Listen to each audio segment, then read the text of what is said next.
It's my pleasure to welcome Minister Nsengimana to welcome you all to our event this afternoon. Thank you very much. Glad that finally I can make it and come and meet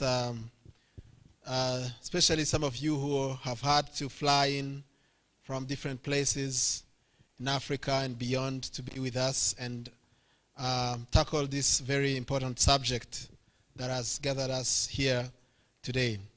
So my job here is really simple. I want to extend a very warm welcome to all of you in Rwanda. And secondly, I want to share some thoughts that this topic has inspired to me personally. I know that this moment, the Transform Africa Summit should be happening, and yours was going to be an input, a critical voice in this process of driving digital transformation on our continent. I happen to be one of the very few, if not the only one, lucky person to both handle the portfolio of youth and ICT. And to that extent, I'm one of the firm believers that you guys here in the room and the people you represent and the communities you represent are actually the ones that are going to deliver on the dream of transforming Africa. Some people like to say disrupting Africa, which I'm very okay with, but don't disrupt too much because we can do it. So I'm not here to speak to you. I'm here to listen. I'm here to hear what you guys have to tell to the policymakers, because we so happen to be in a place where we can actually make things happen at a larger scale. So I'm here to hear, to listen from the four corners of Africa and beyond. What do you think that should be done to advance this agenda, and especially the smart cities agenda? Opportunity to engage in dialogue, merging the perspectives of us, the grassroots innovation community, and policymakers. And I just want to take a personal moment to thank you, Minister, because it's leaders like you that inspire people like us that it's worth our time and possible to engage in such dialogues. We would like to hope not just to engage today, but really engage on a further process beyond here, together with the Smart Africa Secretariat and other government entities, to really make sure that this is a fruitful and deep exchange and hopefully actually results in some innovative policies being made. We'd like to see this process as a partnership and to really bridge the gaps between grassroots perspectives and regional and national governments. We see the innovation hubs and our work as really creating a space for change and dialogue. For us, the smart in Smart Africa or smart cities does not only mean digitally developed infrastructures or infrastructures connected through the Internet of Things. For us, smart cities also is about the people living in those cities. It is about education, inclusion, cultural diversity, and agency. So, this project and this event is not only about us asking what our governments can do for us, but also what we as grassroots actors can contribute to innovative governance. Thank you very much.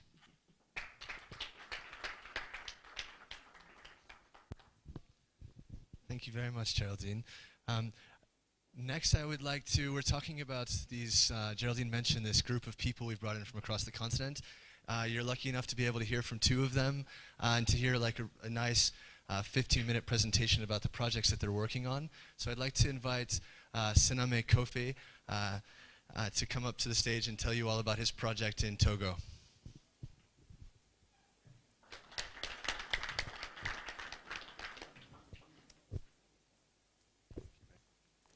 Alors, je vais d'abord commencer par m'excuser doublement parce que je vais m'adresser à vous en français.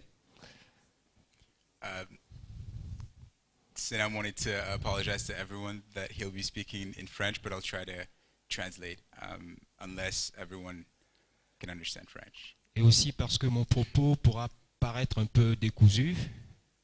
mais je suis sûr que vous allez relier les points et essayer de dégager une idée d'ensemble de tout ce que je vais dire. His talk is going to be kind of piecemeal, but he's sure that you'll be able to make out the broad ideas once he's done.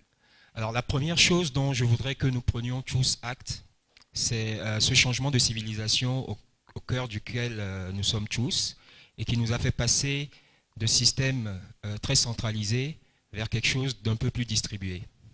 So he wants to make sure that we're contextualizing what he's going to be talking about, and so moving from a very centralized state of affairs to a much more decentralized way of organizing societies. Et donc nous sommes passés d'un monde de la concentration du pouvoir et de la centralité vers un monde de l'humanisme du réseau.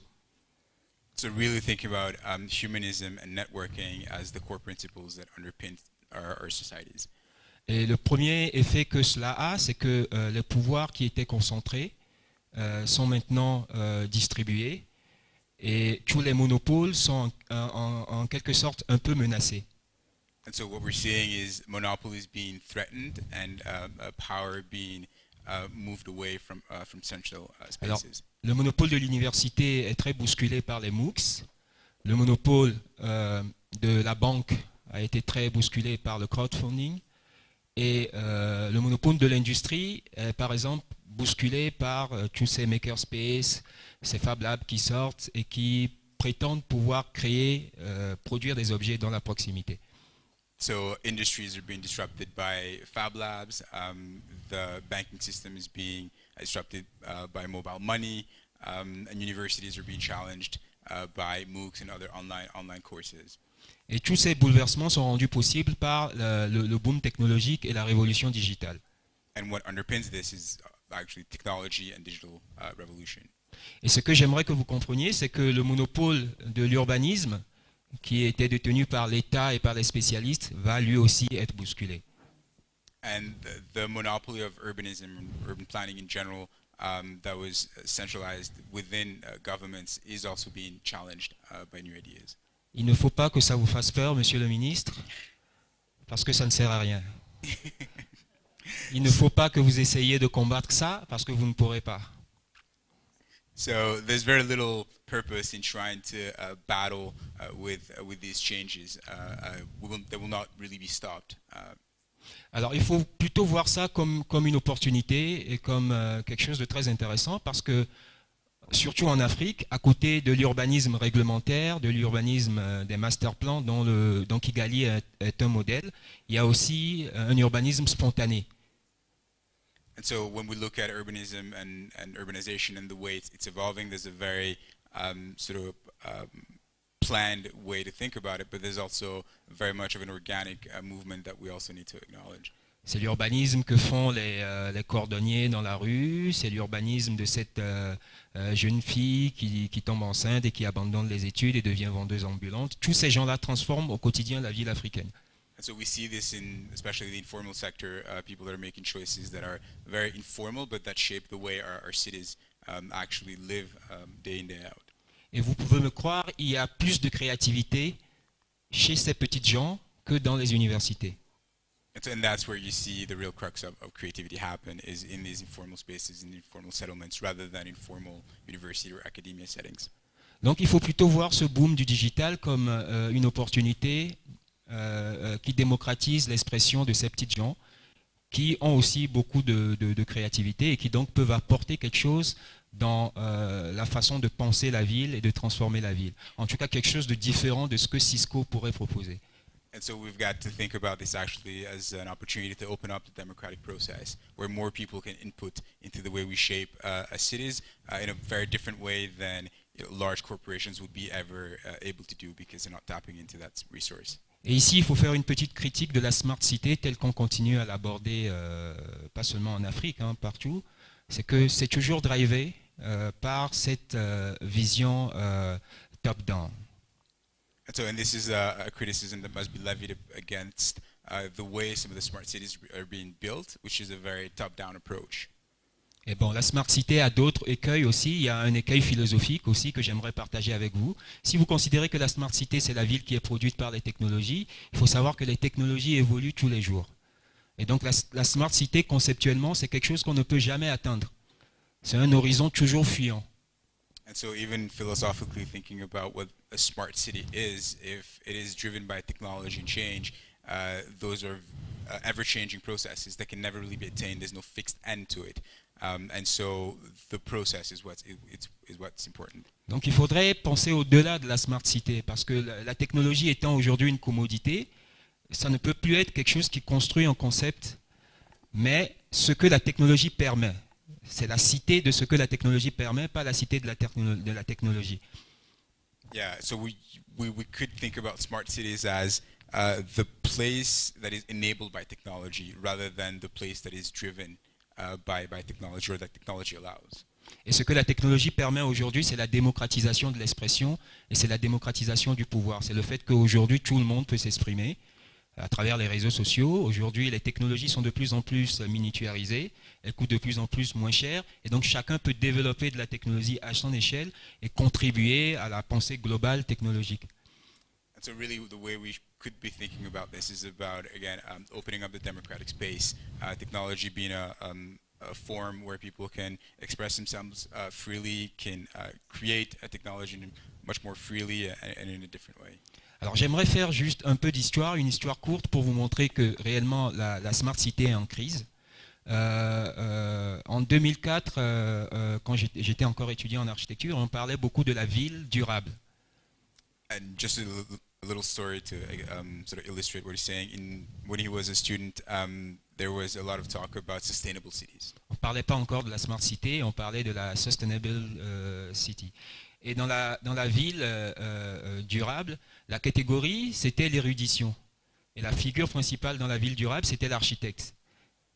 And so when we were conceptualizing the idea of a sustainable city, the core of it was around learning, and what represented it was the architect. C'est l'architecte qui était cette personne qui savait à peu près tout et qui pouvait, parce qu'il sait gérer les vides et les pleins, choisir les bons matériaux, orienter les bâtiments comme il faut, donc pouvait développer cette ville qui était à la fois sociale, écologique et économique. And so the architect, he or she, was at the core of making very important decisions about what material, what choices were sustainable, were socially conducive, or others. Et ce concept a été très vite balayé donc par la Smart City. Et dans la Smart City, la catégorie, c'est la technologie. Et la personne qui est au centre, la figure principale, c'est l'ingénieur. C'est l'ingénieur donc qui doit truffer la ville de capteurs qui vont faire que la ville sera elle aussi sociale, écologique et économique, mais grâce à de la technologie. So in the smart city process, we've actually swapped the architect with the technologists with whom now rest a lot of the decisions and a lot of the choices. La prophétie que j'aimerais faire, c'est qu'on est en face d'une nouvelle typologie qui est en train d'émerger et dont cette fois-ci la catégorie est l'économie. And so what he's looking towards and what he thinks may happen is this idea that the new centrality of emerging cities would be the economy. Alors vous pouvez appeler cette nouvelle typologie-là la sharing city, si vous êtes de la mouvance de Asmaa et un WeShare, et si vous considérez que l'économie du partage est le fondamental de cette typologie.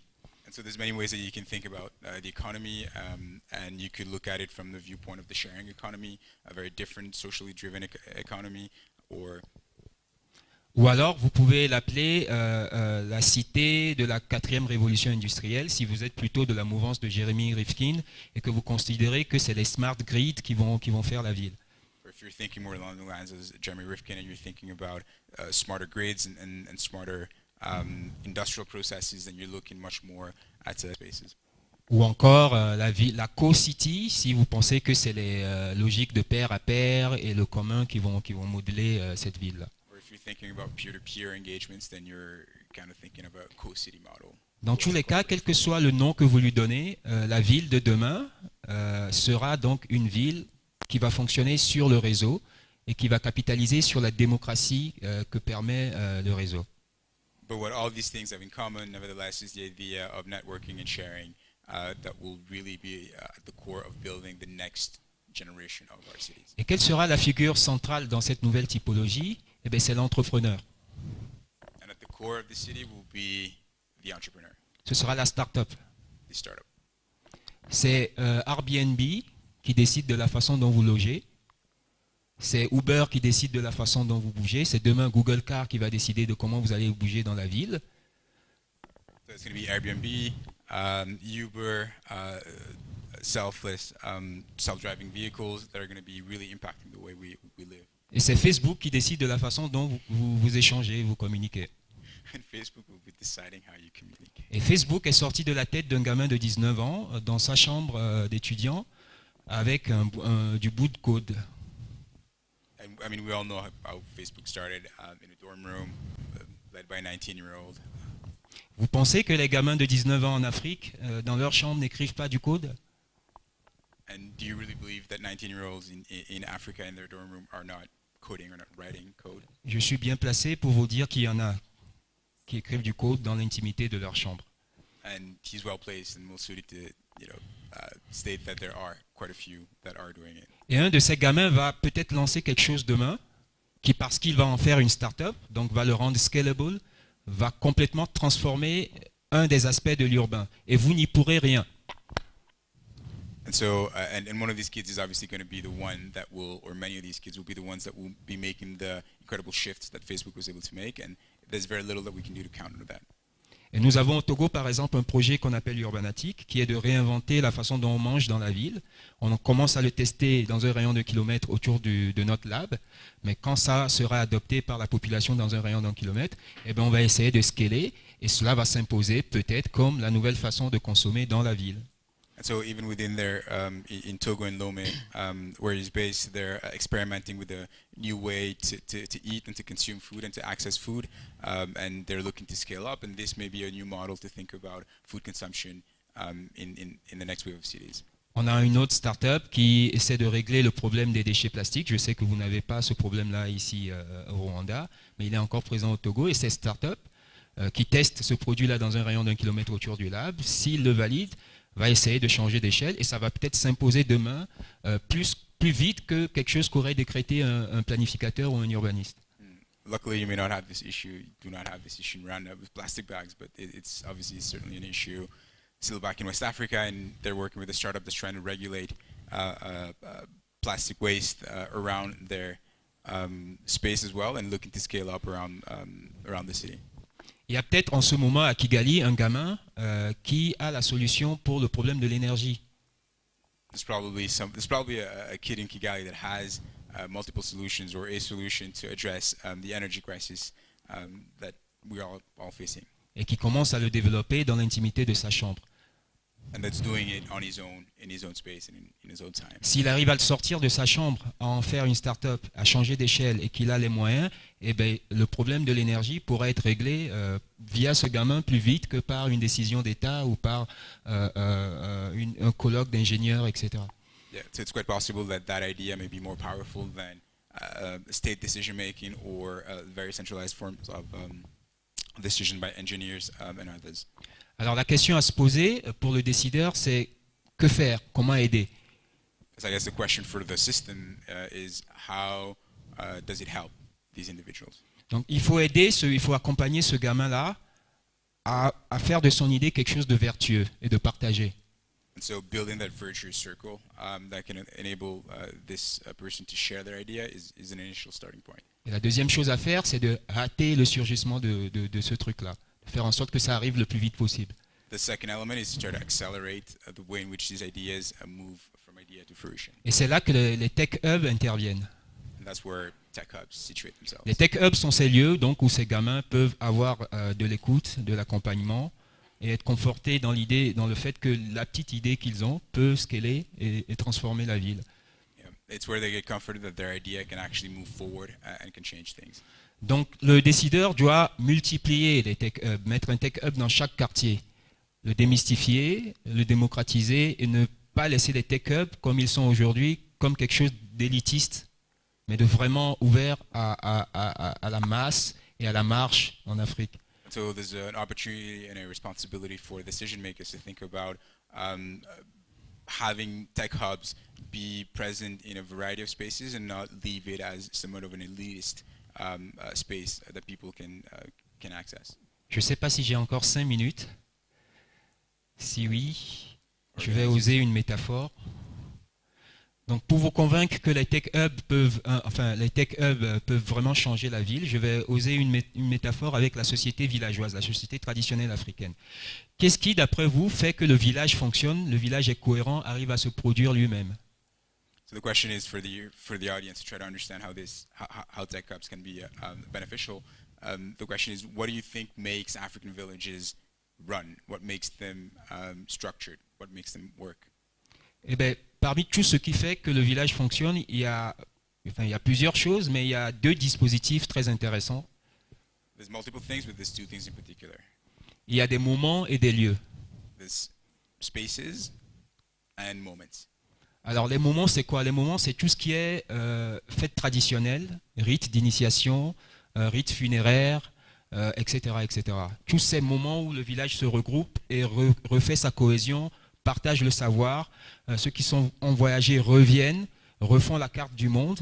C'est aussi à ces moments-là que les configurations matrimoniales se refont. On décide qui va épouser qui, quelle famille va s'allier à quelle famille, etc., etc. Ces moments sont fondateurs dans la cohésion du village. So the moments are the positive and less positive moments, happy and less happy moments, but that are an opportunity for individuals to come together, individuals and families. And that's also the space where some decisions are made, particularly along marriages, unions, disunions. These are the moments. À part les moments, il y a donc des lieux. Dans le village, il y a des lieux dédiés à la cohésion sur le modèle des enclos d'initiation. C'est ces lieux où on regroupe tous les jeunes d'un certain âge. On leur transmet, on passe la tradition, on identifie le potentiel de chacun, on oriente, on dit toi tu vas être forgeron, toi tu seras plutôt tisserand, et puis on leur apprend à développer de la solidarité, ils mangent ensemble, ils travaillent pour le village, etc. etc.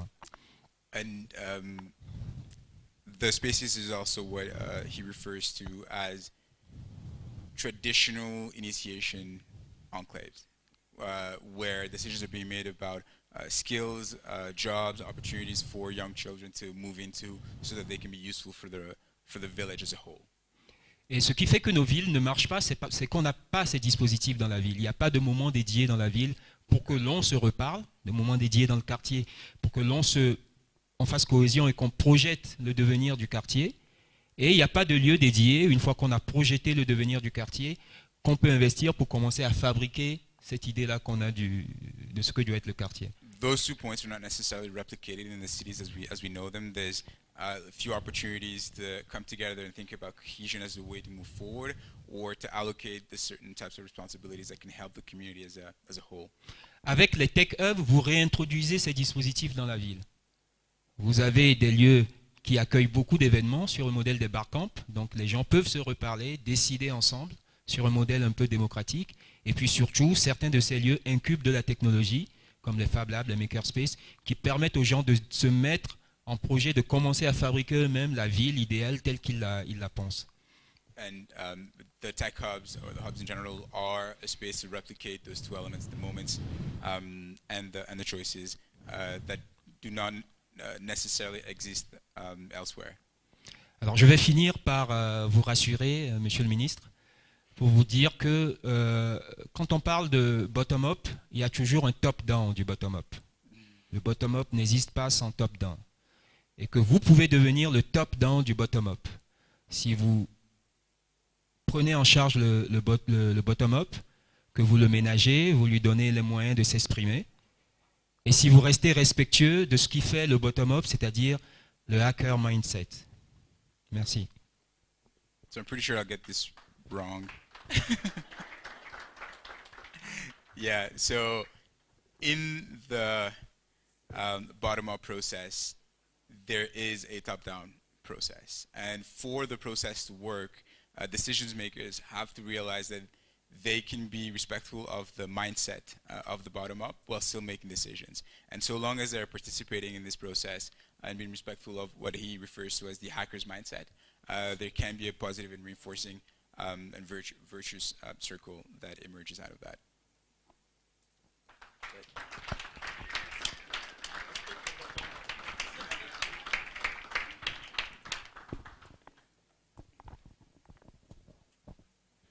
So as you can tell, there's a lot of thoughtfulness within the community that we've been able to congregate here in Kigali. Unfortunately, we don't have an opportunity for questions for Mr. Kofi in this section. We're only going to have one part of the program that's going to be interactive, but I would like to tell you that as soon as we finish the program, we're going to be going to a cocktail supported by the Ministry of Youth and ICT, and we're actually going to be inviting Eric Wanki, a very well-known Rwandan spoken word poet, to perform. And that will be an opportunity. Everyone in our group that's going to be up on the stage will actually be at the cocktail, so please keep your questions for individuals, and you can ask them then. Next, I'm very excited to welcome Asma up on the stage. She's from WeShare, which Sename referenced in his talk. So my name is Asma and I'm Moroccan, but I'm not the reason why the king is here, although I wish. And since we have a couple of bloggers with us, I'm just going to introduce what I do with a couple of hashtags. So I would say I'm a gender advocate, freedom evangelist, community builder, collaborative strategist, and nomad. And I work a lot with the MENA region.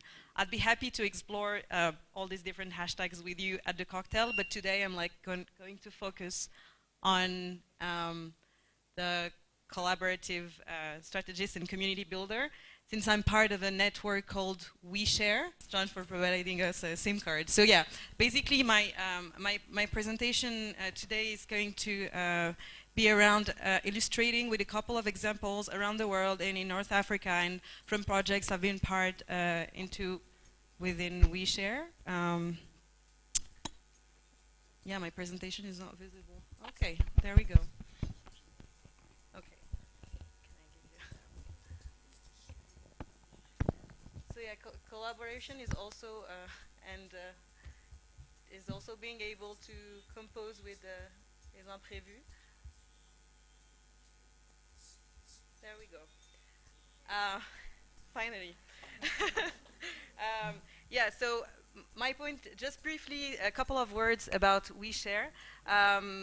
We are a global, similar to Git, we are a global network of members, and I'm a connector, so I'm an active member. We're like 2,000 people around the world who think from different backgrounds, like techs, but also artists, researchers, scholars, and we think about the collaborative economy and digital social innovation and open technology. And we have different hubs around the world. The historic one is in Paris in 2012, but we have hubs in Montreal, Rio, and so on, and in Casablanca and North Africa as well, and maybe soon in Madagascar, because as we are a very grassroots network, we actually, we don't go to places and start a WeShare community, but members around the network ask us to help them, build a community, gather the different collaborative economy specialists, and so on. This is kind of an overview of what we do. We organize conferences. We have a think tank and research where we collaborate with different academias and governments. We have online medias that you can check. Consommation collaborative is in French, but the WeShare magazine is in English. And then we're a community incubator, so we incubate different projects run by our community all over the world. I will walk you through territories because it's very linked to our topic of French cities and how we work with governments to help them achieve a collaboration spirit. POC 21 as well is a very interesting grassroots project. So I'm going to quickly give you an overview of what collaborative economy is with a couple of examples and how we can take inspiration from that to our local challenges and as well for redesigning our cities. So as Sename said very well earlier, we have the power is shifting because of all the tools we have and the way we're connected. So even the organizations and business model around the world are more and more peer-to-peer based projects with relying on horizontal networks and communities. And this is how we define the collaborative economy. Here's a framework that we kind of did a mapping of all the different existing startups and projects all over the world that transform the way we live, the way we consume, we learn, and we finance. So I'm going to quickly, the most famous one and the unicorns that you were mentioning before, from the collaborative consumption, the most famous being Airbnb, which is making use of excess capacity. The on-demand services are also, for example, Uber, or like the freelancing platform like TaskRabbit. And the redistribution platform are, for example, Vendito or Jumia, taking goods and services that exist to transfer them around the different citizens. And the last one, local cooperative systems are more not only online-based platform, but can also be like very local cooperative around food, around, well, the majority around food, but around small craft and so on. And in our continent, we have a lot of them. Just a quick word and figures about the crowdfunding and the disruption of peer-to-peer finance. So today, the unicorn of crowdfunding is kickstarted with, and since it was started, it already raised more than $1 billion on the platform. And for example, in Africa, like we have 57 crowdfunding platforms today, and $32 million, which is like less than 0.1%. So there is a huge potential of development and way of financing different projects through supporting and sustaining this different existing crowdfunding platform. So most of them are in South Africa, Nigeria, and Egypt. You're talking about the spaces.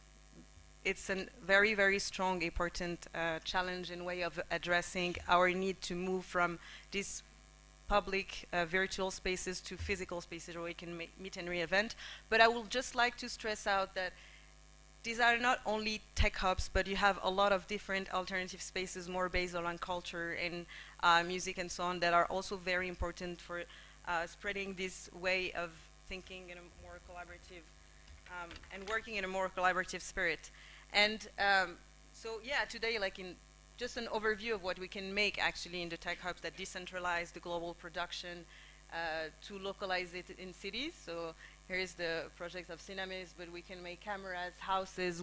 I've been part of a project to build a house in 2 weeks with like 10 times less the cost of building an actual house using digital manufacturing.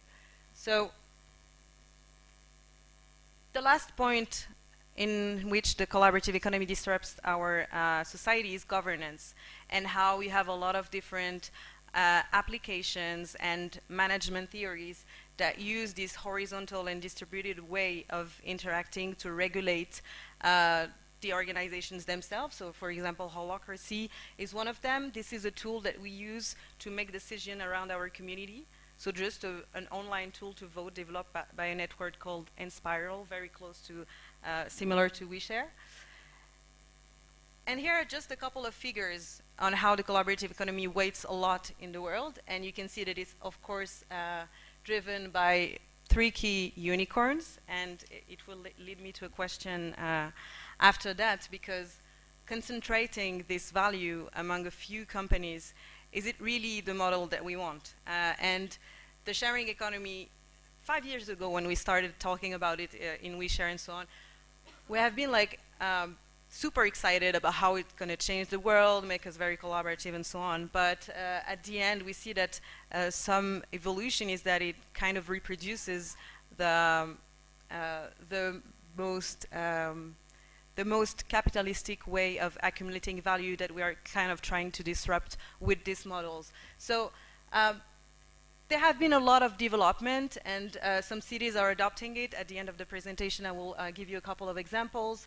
There have been a lot of critics. Big industries are also trying to open source the model. We heard about Tesla sharing their, open source their car models. And the emergence of blockchain is also very interesting, because it's how we can use technology to actually decentralize the way we organize ourselves. But I would say blockchain is very interesting because a lot of people talk about it, but not much really know what it is and know how to use it. So there has been a lot of tensions around the sharing economy that I mentioned before, and a way of rethinking how we can actually use the collaborative spirit and philosophy, but by redistributing value, the value that is created by the different people using these platforms. So like, for example, you have La Zouz, which is kind of a version of Uber, but based on blockchain. So the cars and the drivers are self-regulated within their own technology. There is no intermediary. You have also Backfeed, Backfeed, which is a decentralized organization, DAO itself, trying to provide and reinvent ways to organize other decentralized organizations like La Zouz. So they try to provide the technological infrastructure to work in a decentralized way. Loconomics is, for example, a very interesting cooperative example of a freelance platform that is owned by the people providing the service. So there is no more intermediary. So the question is now, after we had this global overview of the collaborative economy, how we can take that into account and apply it to our local challenges. How is it transforming our cities and our peri-urban areas as well? And for example, we ran last year a study with a EU fund called SwitchMed about 12 collaborative models and see how we can scale them up. They were addressing challenges, remodeling spaces, rethinking mobility, and sustaining tourism and craft. And for example, this is a very small kind of tech hubs, but there is not much tech. It's more a space where different artists come together, different innovators to rethink, to invent new tools, cultural and cultural innovative projects, either it's music, theater, or so on. This one is a kind of 2.0 old co-working space because it just gathers different brothers in Tunisia, women brothers, and help them as we would do in a traditional co-working space, but all around embroidery. Mobility is a big topic, and carpooling, like Karabetna in Tunisia, is adapting itself to the local challenges because, you know, that in Arabic countries sexual harassment is a big thing, and so all of these platforms are based on trust. So how can you rebuild this trust, using the local context? And they developed a ladies-only offer. And for example, Karim is a very interesting success stories in the MENA region because it's the competitor of Uber. And it just it has been released in May in Lebanon, Jordan, Morocco, and so on. It has grew a lot, and by speaking to the drivers, they actually prefer to work with Karim than Uber because they just treat them in a better and more human way. Another couple of examples about how we can use this platform to actually sustain our own assets that are tourism and crafts. So this is an online platform from an artisan in Fez in Morocco that provides and offers different workshops to teach tourists and people using its platform how to make things, but very traditional local crafts from Fez. This is the equivalent of Etsy. Are you familiar with Etsy? No. Etsy. Here? Do you want to say? So Etsy is an online platform where particulars like you and me, individual, can sell what they produce. So you have jewelries, clothes, paintings, whatever. And Etsy is super popular all around the world.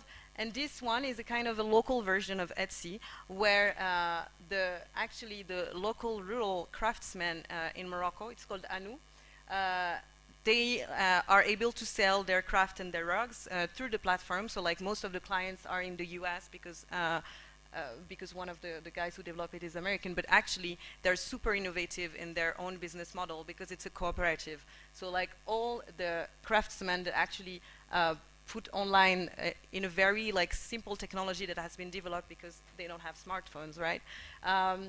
you can find all the information on the website, but like the innovation is that it's owned by the people and the local rural craftsmen that themselves go and train other craftsmen in the region.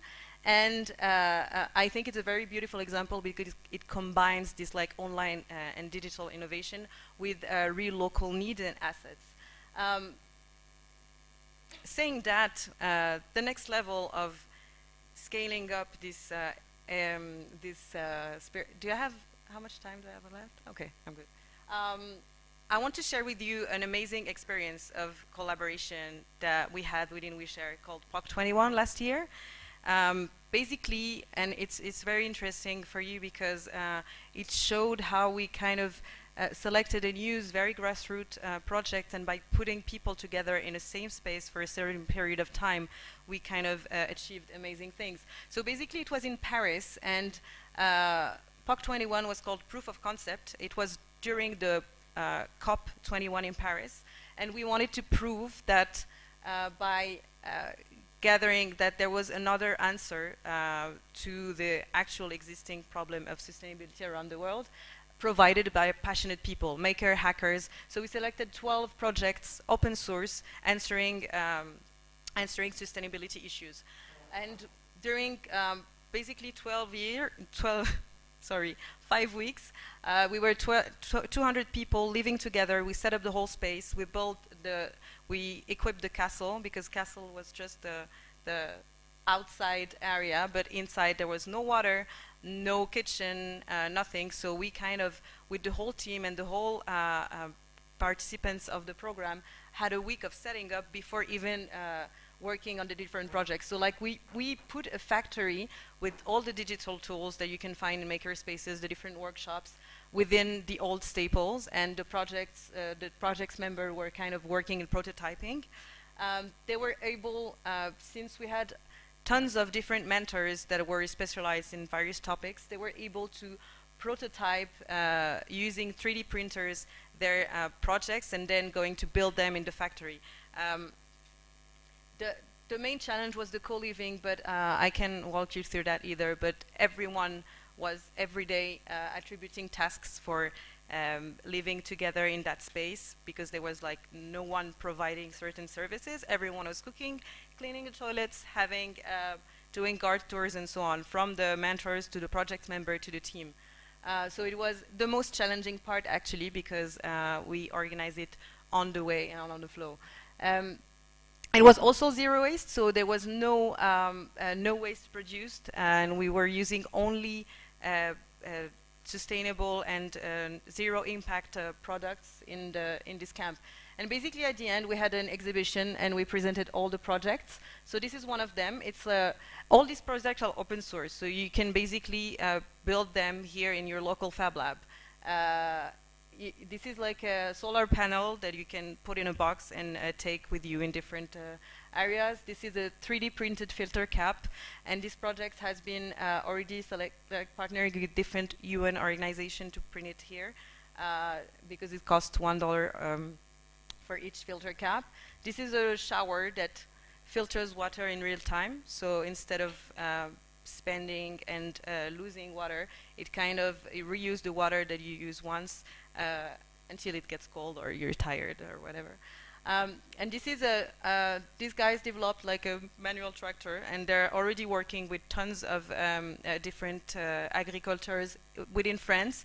So like basically the business model is that their tractor is free and open source. So like, but they provide the service to help the local farmers use them and build them and so on. So they're like independent and sustainable. So not only these projects are you know, sustainable or positive for our society and environment, but they also cost a lot less. And for me, this is one of the major kind of opportunity for the continent. My point is that this project was also able to exist because we had a ton of collaboration and different stakeholders. And I just want to acknowledge that before moving to the cities, because basically, how do we scale this experience of magical hard work project and life within a castle to a city. And it doesn't mean that we all have to use dry toilets, but it means that we need to involve all the different stakeholders and agree on the vision that we want to collaborate.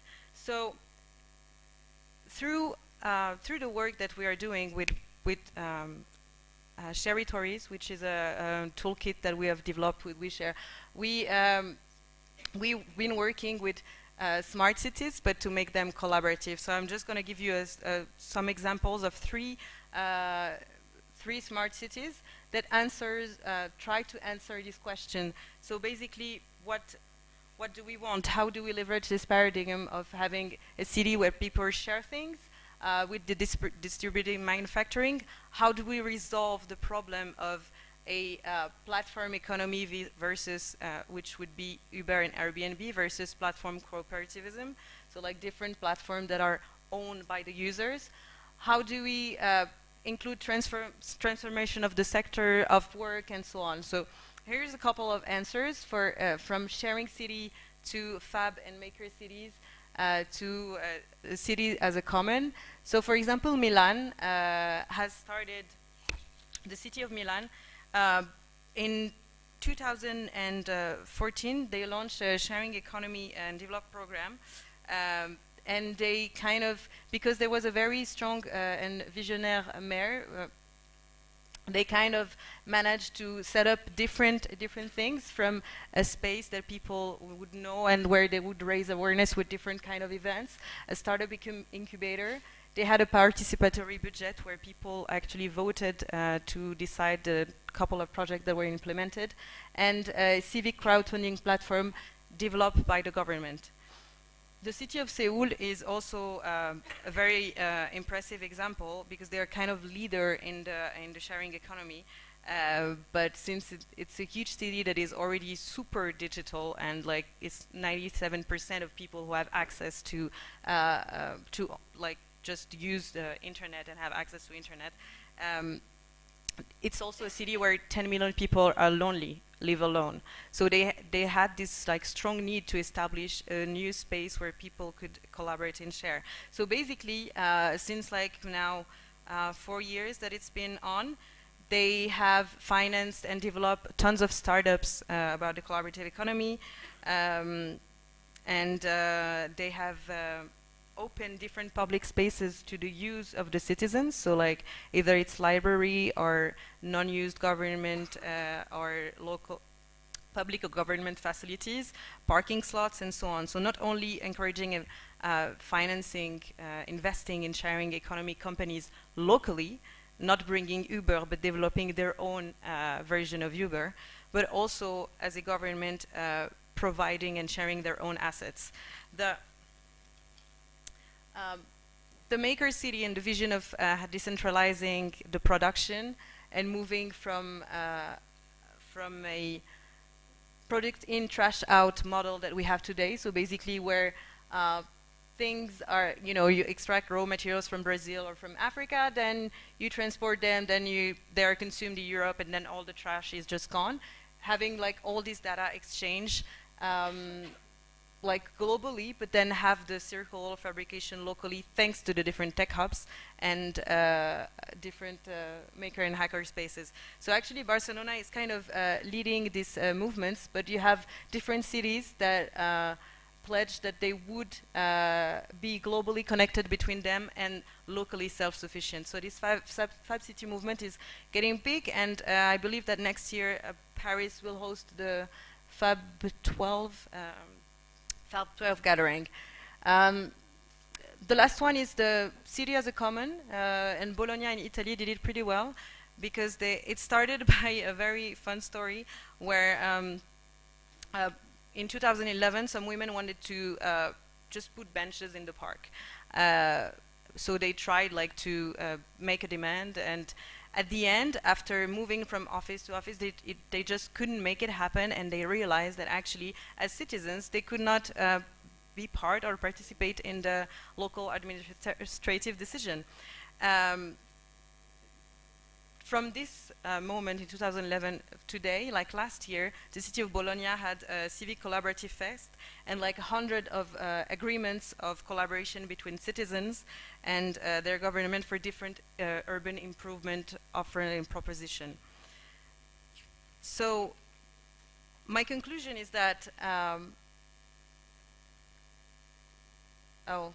zero waste cities is also like different projects to have zero waste impact on cities, but I would just conclude because it's been a lot. And all these inspiring examples of success stories and change using collaboration show us that technology is a tool, but it's not the solution. For technology to be useful and adapted to our needs, we need to really take advantage of our own cultural assets, and where actually in our continent sharing and collaborating is part of our culture, as you said, in villages. But how do we bring that spirit to cities? And regarding unicorns, to conclude, Mr. Minister, my question is, do we need one unicorn, and do we need to follow like the model of the US that is concentrating value, or can we reinvent a new model where you have a shelter of unicorn connected between the different cities in Africa? That's it. Thank you.